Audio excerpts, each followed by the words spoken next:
Okay, so we do have futures pointing to a lower open this morning. We have all of this that's going on, all of this noise, once again, the resurgence of noise from Washington.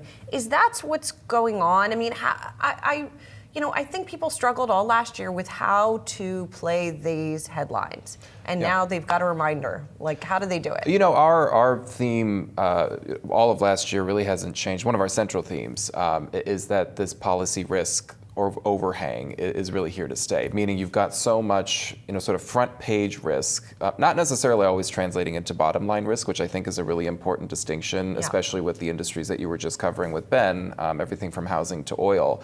That distinction is really important, how this actually affects companies, in the medium to long run. So that's something I think that needs to be focused on. But yeah, I mean, the idea that you have all of this policy risk now originating purely from the White House at this point has been a persistent theme, and we think it continues to be. And that's really something that gets, I think, probably heats up the most in the first half of the year because of not only the tariff ruling, but what I think will be maybe the most consequential, which is what happens with the Lisa Cook ruling and then what happens with the Fed chair after. Does the construct of the Fed really shift in the back half of the year? So many unanswered questions. And then you layer on everything that happened yesterday. So it has been a theme where we think this is going to continue to drive volatility. Policy will continue to drive volatility and look risky. But as we learned last year, there needs to be sometimes this important distinction made between what is the risk in terms of the headline and what's the risk in terms of the actual bottom line for profits. Right. What is the follow-through? I mean, tariffs, Liberation Day is probably the prime example of that.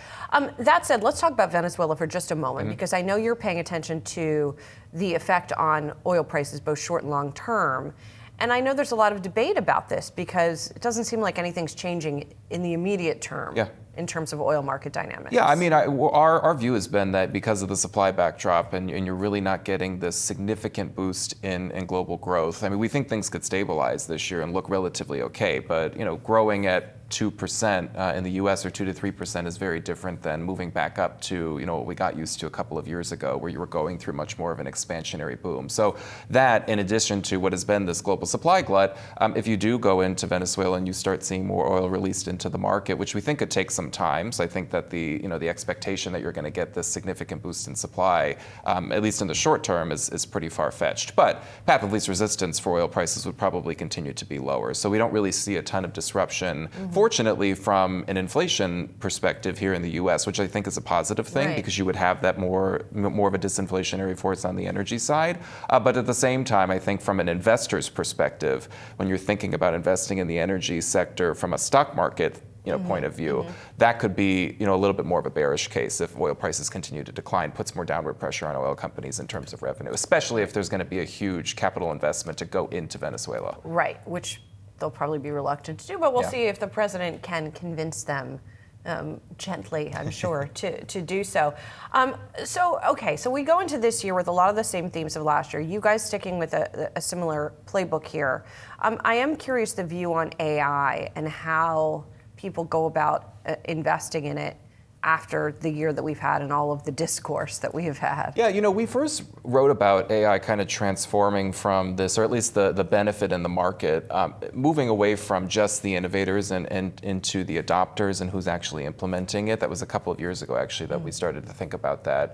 Maybe it was a little bit too soon at the time because, the larger tech companies and the hyperscalers, continued to have relatively strong returns over the past couple of years. But we do think that is a theme that'll continue to emerge, where you're starting to see more of the benefits crop up in different sectors in the market. And I sort of, joke, if you ask 10 different people what the AI trade is, I think you could get 10 different answers. Because are you talking about the hyperscalers who are continuing to spend a ton in terms of the data center build out, or are you talking about now healthcare companies, for example, who are benefiting from the technology and trying to figure out how they can, manage through not having to hire as many people and keep profit margins relatively elevated. So to me, it's really spreading throughout the market. And I think using AI as a term and as a sort of a catch-all doesn't necessarily confine you anymore to tech or communication services. I think it's a much broader swath of the market. So we think about it more now in terms of who is benefiting the most from the technology. And then on the CapEx side for the hyperscalers, what is the expectation moving forward? How much of there is going to be